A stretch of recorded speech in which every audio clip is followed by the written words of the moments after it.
This is PROpulsion, the podcast where we dive deep into the nitty-gritty of taking your business and your practice to the next level.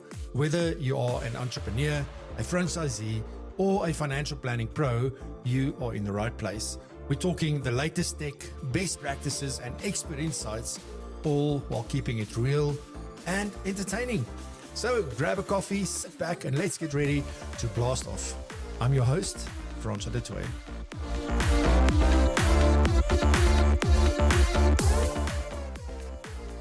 Dr. Roddy, warm welcome to PROpulsion Live. Hi, Francois. How are you? I'm fantastically well this morning. How are you doing? You're up in Johannesburg at the moment. Yeah, I'm in Johannesburg, and it's not quite as blue and sunny and warm as it was yesterday. It's quite depressing sometimes. The same thing happened when we had Humans Under Management. It was this fantastic weather. And then the very next day when I get up, it's like, what happened? It's like the complete opposite of what it was. But yeah, it's amazing. Yeah. So before we get started, Francois, you said the wrong thing. It's not depressing. Depressing is a choice with the weather. I like it. I like it. Yes, I do remember. So let me tell you a little bit more about Dr. Roddy. He's an executive performance coach. He's a neuroscientist.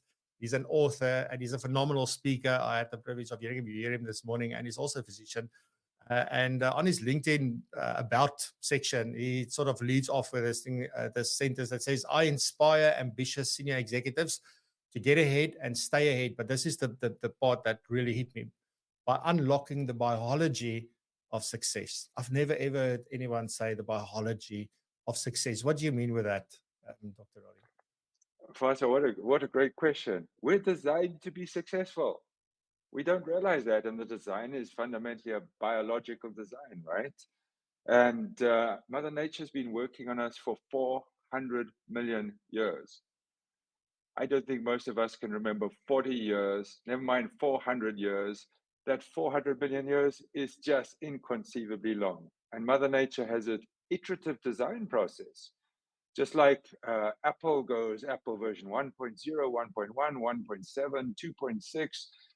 Mother Nature for 400 million years has been iterating us. So we are designed for success. And when we understand that, then we can unlock that success. When we play by the rules by which we're built, not surprisingly, we unlock success. I love it.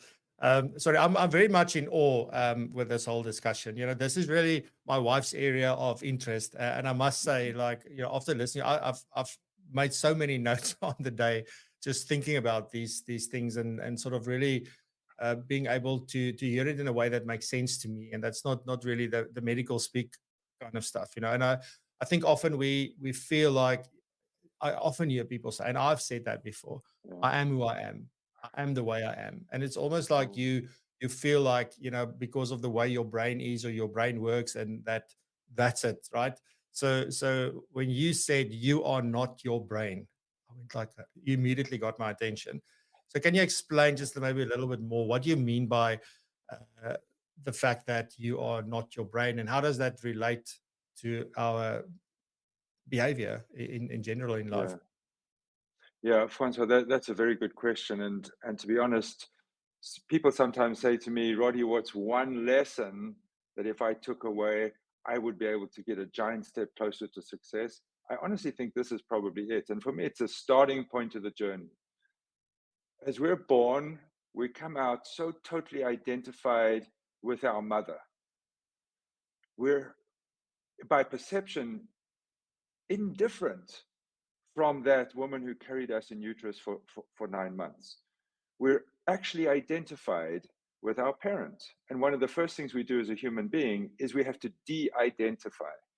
And we've all seen the little baby start looking at their fingers and say, whoa, that looks like me. It looks like I can move them. It's not my mother moving them, it's me. And so we form this sense of identity first with our body, and then we start noticing noise inside our head coming from our brain. And because it's coming from inside this body, we say, oh, that's me. And then we spend the lifetime believing that I am my brain. No. We're not our brain. Our brain is a magnificent, the most magnificent supercomputer imaginable, given to me for my success. It works for me when I choose. But the very first step is saying, I'm not my brain. And there's some interesting science, Francois. You know, in some ways, this might be considered a philosophical view. But from a scientific perspective, there are a few avenues which really confirm that. The first one we named the observer effect. And that's the simple fact, as I mentioned already, that you can hear your brain, you can hear your thoughts, you can hear your feelings, and you can hear your fears.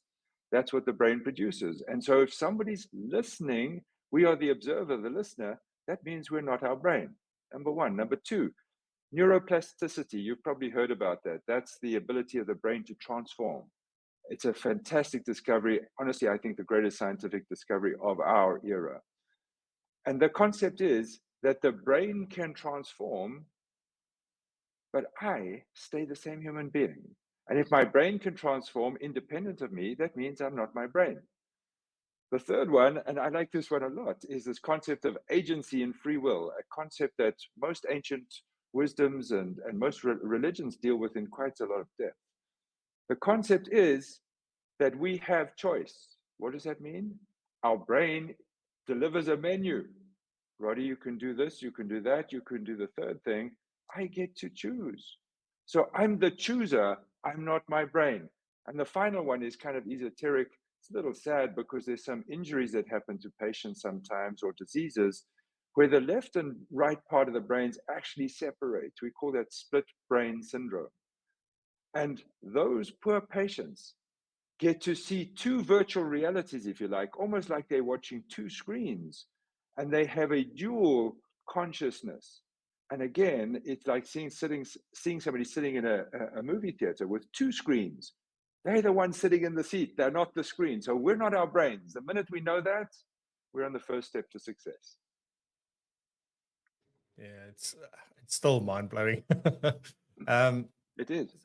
There's also, I mean, it's actually, you know, sort of, if you think about it, it's mind blowing, right? If you now sort of connect like what we're talking about, it sort of have a little bit of a different meaning to me, and it's a little bit more real when I say that, because it feels like something's happening. And often we are also, you know, I think we're often a slave to our brains. Right, it feels like the brain is our master, and whatever we think, because like, I mean, if you think about like Walt Disney, if you can think, if you believe it, you know, and you think it, like you can do it and all that kind of stuff, and if you can think it and you can see it and like all those kinds of things, so it feels like we're in that position where we, like, you know, yes brain, we sort of enslaved. So just maybe from your perspective, like, is that so? You know, how, are we enslaved, and how exactly are we enslaved to our brains? And is it necessarily a bad thing? Probably would be a follow-on question. Yeah, no, what a beautiful question. And I'm sure that will resonate with everybody listening today. How we wake up in the morning and my brain says to me, oh, this feels like a bad day. And I play right into that. We just seem to respond to this brain's directions, orders, commands in a heartbeat. And a lot of the time, that's not a good consequence. But we go back to biology. Yes, we are appropriately enslaved to our brains. But there's going to be a catch in a little while, so hold for that. Why are we enslaved to our brains? It's very simple. I said to you, we've been iterated for 400 million years. That means we're born perfect. But actually, it's worse than that. We're born perfectly useless. Of all organisms, we human beings at birth are the most useless individuals. And I have a quick comparison. If you think to antelopes, we've all seen the videos of antelope that are born, drop onto the plains with predators hanging around. And that little tiny, tiny baby newborn runs away with its parents and escapes the hyenas that want to get hold of it. So we're, compared to those, absolutely useless. We have to raise human beings, some would argue, for 24 years, some would even argue 44 years. We have to go from uselessness to competence. And in order to do that, Mother Nature has given us this magnificent brain, preloaded with certain algorithms, and then this enormous capacity to soak in and learn things, all survival oriented. So until we have adequately survived into competent adulthood, it's absolutely biologically appropriate for us to be enslaved to our brains. In fact, I'd go so far to say if we don't enslave ourselves to our brain, we don't make it to adulthood. So for the first part of our life, yes. Now, the problem is most of us go the second half of our life enslaved as well, because nobody taught us that we're independent to our brain. Nobody taught us that it's a gift given to us for our success. So sadly, I guarantee there are a lot of people listening today who are incompetent adulthood and still say yes sir, no sir to their brains. Yeah, because that was sort of my next question is just around, or just to follow up on that question, not my next question, but my follow-up question would be, so that's how our brains are trying out to get us to adulthood. But then sometimes it feels like, okay, but then nothing changes after that. So you get to adulthood, but it's like nothing's changed. What is the reason? Is it just simply, as you said, because, nobody taught us? I mean, who figured it out in the first instance then? If nobody taught it to us, like how did we realize that, whoa, we are actually in control and it's not our brains? Although I think as humans, and I'm just making a blanket statement, that we often like to blame someone else. So let's blame the brain, blame the brain, right? That's our next podcast. Blame the brain. I like Yes. that one. Yeah, no, Francois, that's a good question. I mean, who was the first one to do that? I don't know the answer to that. As a scientist, I guarantee you we're not taught that.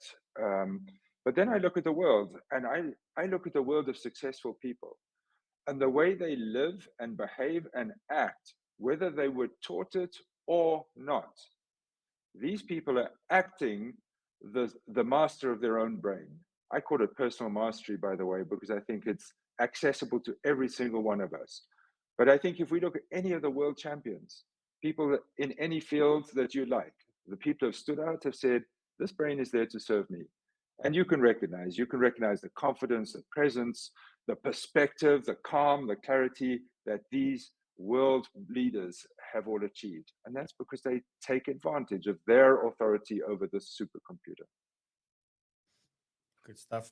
So, but that also then further, if we then take it a step further and we start thinking about, okay, so I'm enslaved to my brain, but I have the power to do something about that.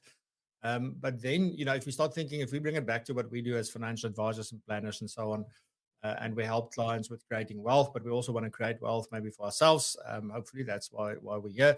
But then, how do we? Because that would basically mean that you need authority over your brain, right? So, Yeah. so you need to be in control. So, can you share some practical ways that financial advisors and planners and their clients can take a bit more control over their thought processes?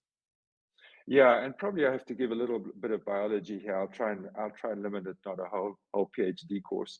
Um, very very interesting, actually. We all have technology. I'm holding up my cell phone. We're all on computers. We're listening on some device, TV, whatever it is, and we know how to operate it. And we know because many of these have internal operating systems, which are either intuitive or in the olden days, we used to get a manual, a book with instructions next to it, or an online manual today. And there are very specific designs inside this technology which enable the technology to operate internal operating systems. So too with the human brain. But I bet you that nobody taught you, Francois, that you have an operating system to your brain. I call it the brain operating system. And it's kind of cute because it comes out as boss. Sometimes I say brain operating system simple, then it has two S's and it's the real boss. When we understand that brain operating system, we're able to master the brain. And the brain, it's interesting from a financial advisor perspective. Kuba set this up perfectly because he was talking about emotion. The emotions of fear and greed, which interfere with cold, rational, smart, strategic investment advice. And I think for me, that's where the rubber hits the road with a financial advisor. And so what we see is that for some reason, fear interferes with cognition. And those are living in different places of the brain. Fear lives at the base of the brain. It's the earliest part of the brain. We sometimes call it the reptilian brain because we see it in reptiles, in snakes, in lizards, the cold-blooded, non-emotional, survival-based organisms, often dangerous because one of their responses of fear is to attack most frequently. On the other hand, we human beings and some of the advanced mammals, the great apes for sure, have a well-developed cognitive brain. We have thought and reason. None is advanced as human beings. And so these two are in conflict. And our emotional brain sits between those two. From an evolutionary perspective, it was developed after the reptilian brain of fear and before the cognitive brain of thought and reason. And it's called a flip-flopper. I call it a flip-flopper because it responds to the loudest noise in our head. And when the loudest noise is the voice of fear or greed, which is a different kind of fear, it triggers the emotions to flip negative. You'll know the phrase investor sentiment better than I do. Investor sentiment basically means when the emotions take over and make non-smart decisions, right? Investor sentiment, when it flips negative, driven by fear, sucks your clients, sucks your advisors away from a smart, rational strategy. On the other hand, when you're able to feed the cognitive brain, enrich, reinforce the cognitive brain, it dominates. And this beautiful emotional brain, the flip-flopper, goes north and now becomes very positive. And so you're able to maintain yourself on a solid strategy and you're able to maintain your clients. How you do that, there's a lot of different ways to do it. One of my favorites, actually, and I'm going to pick up again on a word Kerber said, he used the word appreciation. Of course, he used it in the context of finances and cumulative wealth, right? Actually, our work with our brain is cumulative as well. Our mastery over our brain is cumulative. So I love the word appreciation. Another word for appreciation is gratitude. And you can read every second blog is going to tell you about the value of gratitude. What I call it appreciation. Gratitude for me is very clear when it talks about yesterday and talks about today. Somehow the word appreciation goes beyond. Appreciate goes into tomorrow as well. So I like the prospective nature of that word appreciation. But here's the trick. When we appreciate or hold gratitude, that comes from a very deliberate, systematic thought base in our brain. And so if we practice gratitude or we practice appreciation, we are enriching our brain. And if I take a simple concept of money, if we're driven by fear and scarcity, we're going to have negative emotions. So we have 2/3 of our brain working against reason. On the other hand, if we're going to practice appreciation for the money that we have, now we get the emotional brain going positive, and we both have the thoughtful brain and the emotional brain driving positively in a direction that we want to go in. So that's quite a long answer, Francois, but a simple hack there. Yeah, no, it's brilliant. And I want to digress just a little bit from the conversation because there's one thing that I picked up on that you said, and I want to ask you about that before we move on. But also before I do that, Lihana in the audience is asking brain and or subconscious. What is the relationship? Ah, that's beautiful. Our consciousness is our awareness, literally our awareness of what's happening in our brain. And I'm going to ask you a question right now, Francois, so I hope I don't embarrass you. You brushed your teeth this morning, right? Luckily, I did. Don't say no. Don't say no if you didn't. Luckily, I How did. many times? And I hope you don't have an electric toothbrush because this doesn't work. How many times did you go left, right, left, right, left, right, left, right, left, right as you brushed your teeth? I don't know, for 30 seconds. So I don't do the 2 30 minutes thing, but seconds. 30 seconds. Some people sing the birthday song, whatever else.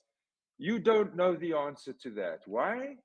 Because this is something you do every day, sometimes twice a day, sometimes 3 times a day, right? And this beautiful brain says, here's something I do regularly and often.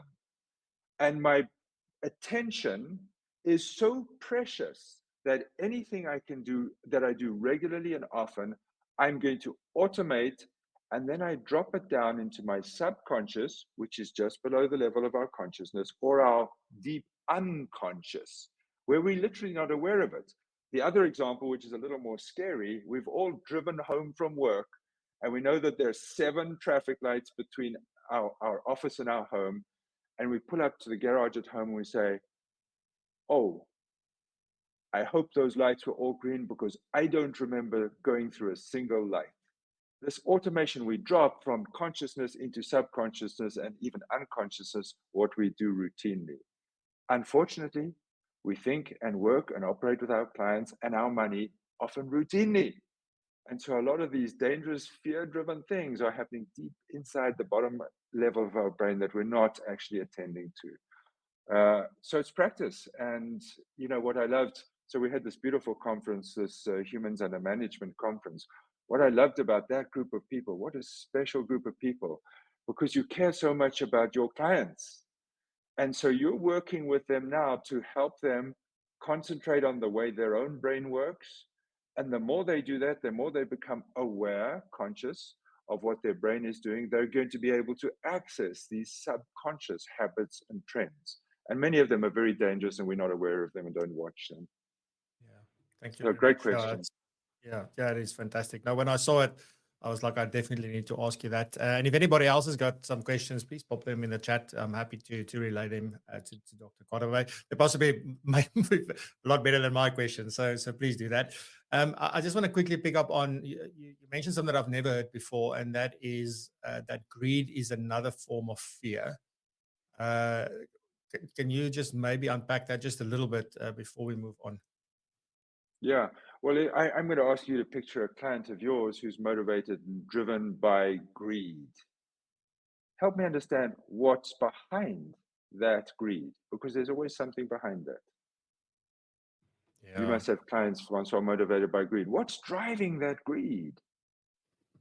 Yeah, I've never thought about it that way. I mean, it could be around, either that it's a feeling of not being good enough or not being, it might be the fear of not having status or something like that. It could be fear of not having enough. It could be fear of many things. Yeah, I've never thought about it Is, that way. is, isn't that powerful, right? Essentially, greed is I take more than I need, right? And often we take more than we need. And there's a sensible rationale to this, right? And this is a narrow line that we have to walk. Because if we were out there primitive beings, we would be eating when there was food. When there was fruit on the tree, we'd eat it. And when there was game coming through our territories, we would eat the game. But we were very dependent on the movement of food and the good luck with climate and weather and things like that. As we evolved as human beings and got the gift of cognition, we could both remember the past. So we knew what happened when we ran out of food and it wasn't pretty. Some of us died. And we got to plan. Those are the two gifts that this cortex gives us. And we started now accumulating food. And we started taking food, we put it in silos for bad days. And then we got to the point where we couldn't stop that. And if you think about what's driving that, if we're excessively accumulating, and I don't really like the word greed because it has judgment associated, and I don't have judgment. I'm not sure that I feel there's a moral injury if somebody's accumulating more than they really need, unless they're stealing it or taking it from others. But it's driven by this fear of running out. And I'm sure you've read the slogan, which is very interesting, actually, from a neuroscience perspective. And I forget who said it. What we resist persists. And the biological relevance of that is when we're focused on something we're resisting, like essentially starvation. We're stockpiling because we're afraid of starvation. Our brain is oriented around the starvation, which is an unhealthy negative force.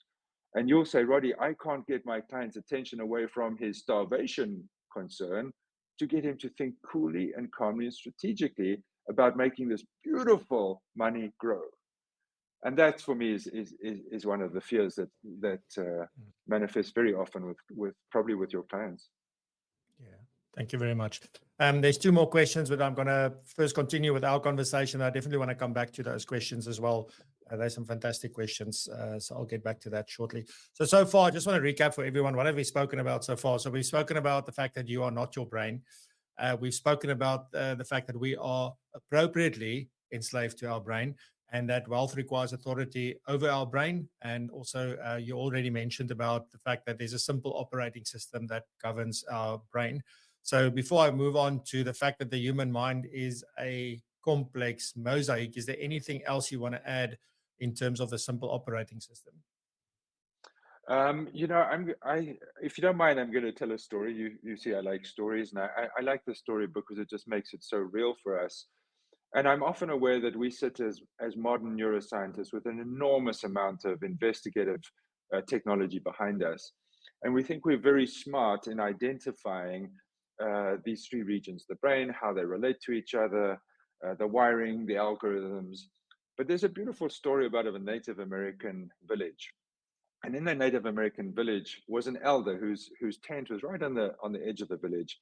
And one day a young girl comes up and says to him, Father, I would like to be the next wise person in this village. I would like to download all your knowledge. And he says, my child, that's fantastic. I'm delighted. I would love to give that to you. Come back tomorrow morning. It'll just take us a few minutes and then you'll be as wise as I am. And she looks with some disbelief, goes home, comes back the next morning. She didn't sleep because she was so excited. And she sits at his fireplace the next morning and she says, Father, please tell me. And he says, my child, inside each of us are two wolves and they're fighting to the death. And then he just hesitates and pauses. And she looks with big eyes and she says, what happens? Which one wins? And he says to her, the one you feed. And the power in that story for me is that people, ancient people, who were simply practitioners of life and watching how they operated, how their villages operated, realized inside of us are these two forces. For me, the cognitive brain and the reptilian brain that are fighting. The crazy thing we know today is they're fighting for possession of the emotional brain. And when cognition wins, we have positive emotion, and 2/3 of our brain take us forwards to success. And when we're not, when we feed the wolf, when we feed greed, when we feed hunger, then we end up with a negative reptilian brain winning, the emotional brain flips over, and 2/3 of our brain work against us. So that's just, I think, a very powerful story that many people find useful. Yeah, absolutely. And thank you very much for sharing that with us as well. One of the things obviously is that we need to make a lot of decisions, in the roles that we play, but also our clients, and we often need to facilitate those decisions. And I think a big part of the value that financial advisors and planners add is around helping clients make decisions and then also sticking to those decisions. Now, obviously, and you said this at the conference as well, is that the mind is a complex mosaic, or the brain, or the human mind.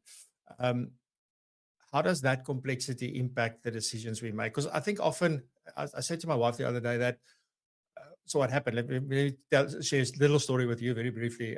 So what happened was we got to the office, and there was a couple of parking spaces, and then just something that I noticed, like I was going to park in the one, and then I decided, no, I'm going to park in the other one. And as I parked in the other one, another person came and parked in that one, and another person came and parked in the other one. And I think sometimes we have the illusion that we have choice, right? So I'm choosing that open parking space, but it's not really. It's just happens to be open, and that's the one I'm going into. So for me, like decision making, is it a thing we really do? Is it something that we have control over, or do we have the illusion of decision making, and sort of things work out the way that they should? So that's something that I wanted to ask.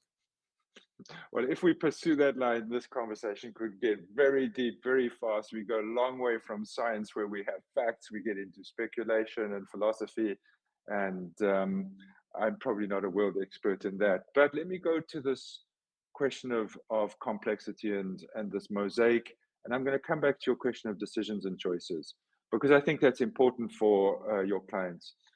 So I have two levels that I work with, two curricula, if you like, that I teach as I help people to understand how their brain works. And it actually came out of my own self-discovery. So I got to a place in my life where it wasn't a pretty moment, actually. I lost confidence. Having been a hugely successful young man and driving my career, just shooting up ladders, I suddenly got to a point where I completely lost confidence, and I couldn't explain it. Ultimately, I understand why. I didn't understand how to operate my operating system, my brain operating system. But I set out to understand and to conquer the fear and the indecision and the directionless that was accumulating inside of me. So I learned about this very simple brain operating system. Now, although I say it's simple, it's immensely powerful. And there's no real hard way to quantify this, but I think mastering my simple brain operating system got me 80% of the way to personal mastery. But that wasn't enough for me. You know that I'm ambitious, competitive, want the best out of myself. And so I realized that there's a complexity beyond that that is worth understanding as well. Now, let me get back to your decision. So you're sitting there, whatever it was, parking spots, choice on the menu, invest here or invest there, sell or buy. We're often at inflection points. And if you go to the complexity of the human mind, and if you listen very, very carefully, as you're at that inflection point or decision moment, you will hear that you are fragmented internally in your opinion. And if you start using with yourself and with your clients the word part, P-A-R-T, a part of me thinks I should do this. A part of me thinks I should do that. A part of me thinks that I shouldn't do anything at all. A part of me thinks I should give the decision to my financial advisor. And if you can go through a list of parts like that, and by the way, our parts have thoughts, feelings, and fears. So a part of me feels, a part of me feels, a part of me feels this, right? A part of me fears one thing, a part of me fears another thing. And if you and your clients can become highly attentive to this internal mosaic, actually, they're like sub-personalities. They're like a committee advising us, and they all have different opinions. Now, what happens a lot of the time is we become overwhelmed. I can hear in indecision, you lost your parking spot. Your crazy committee was giving you so many different recommendations that you sat paralyzed, and the guys stole the 2 parking spots away from you. Now, dude, did you ultimately have choice of them? I don't know. That's philosophy again. But you were held up by the committee. Instead of being the chairman of the committee that says, oh, thank you, you think this, you think that, you think that, I'm going to make a quick decision and I'm going to grab that parking spot. You were entrapped, again, enslaved by the subcommittee inside your brain. So what do you do as an individual operating this complex brain or an advisor? You have to become deeply accustomed to identifying, listening to the parts. And I think if you can sit with your clients as you're recommending a strategy for investment and say, tell me what you're thinking about that. And you'll hear what they think, but don't stop at one thought and put the word part into their mouth. Actually say to them, a part of you thinks, finish my sentence, a part of you thinks. And what does the rest of you think? Or what does another part of you think? And if you're able to get that full kaleidoscope of thoughts and feelings and fears out on the table, now you and your client are going to be able to navigate your way through that with some conviction to settle on a strategy going forward. Does that make sense, Francois? Yeah, absolutely. Yeah, it's fantastic. And I think it's a good place for us to sort of maybe end off the day as we're headed to the end of our time together. Unfortunately, there's like, you don't know the amount of questions I had for Dr. Roddy, which I now am not able to ask. So you probably left hanging a little bit, wanting to know more. Before I just quickly ask you the 2 questions that the audience have posed, Dr. Roddy. So where can people find out more? Is the place they can connect? Do you have a YouTube channel? Do you have a podcast? Things like that people can maybe learn more? I think the best is go to my website, roddycarter.com, R-O-D-D-Y Carter, C-A-R-T-E-R.com. I've got a lot of resources there. People can reach out to me, send your questions to me there. I'm happy to see if I can answer them for you. There's such a broad field of books and literature. You'll see some recommendations there. I'm very happy to guide people to the right place, Francois. Fantastic. Thank you so much. Right. So just before we end, I want to ask you this. You've got 1 minute for each question. You don't have to take a minute, but a minute per question. So Bronwyn is asking, what do you think is the best tool or way to change a pattern or a pathway? We have to work hard repetitively, and it's all about cognition. And if I go back to the concept of appreciation and gratitude, if we have a negative pattern working against us, there's always a positive alternative. Just like that wolf, if we feed the positive thought that is the alternative to what is a negative habit, we're going to empower that wolf to conquer the other wolf. I know that's more theoretical than practical, but I hope that helps. Yeah, that's a starting point, right? So it's definitely if people can just get set off on the right path, that I think that's very important. And then Neil asked, is there an optimal way to interrupt or break bad habits? I guess this is a question that every person is always asking. Yeah, and breaking a bad habit is 1,000 tiny steps, but I think I'm going to advise one tiny step that you can repeat over and over again. One of the great gifts of this brain is our prefrontal cortex. It sits at the front of our brain. It differentiates us from all other living creatures, including the great apes. And it gives us awareness of our awareness. It means that we can sit in our prefrontal cortex, look back in our brain, and see us thinking, feeling, and fearing. And when we're sitting in that beautiful place, I call it the office of the CEO, we get an incredible command, authority over our brain. How do we get into our prefrontal cortex? It's very simple. If we can answer those three questions, what are we thinking, feeling, and fearing? We're automatically operating from the office of the CEO. So how do you break a habit? When you're trapped by that habit, if you're going to grab another donut out of the refrigerator, stop.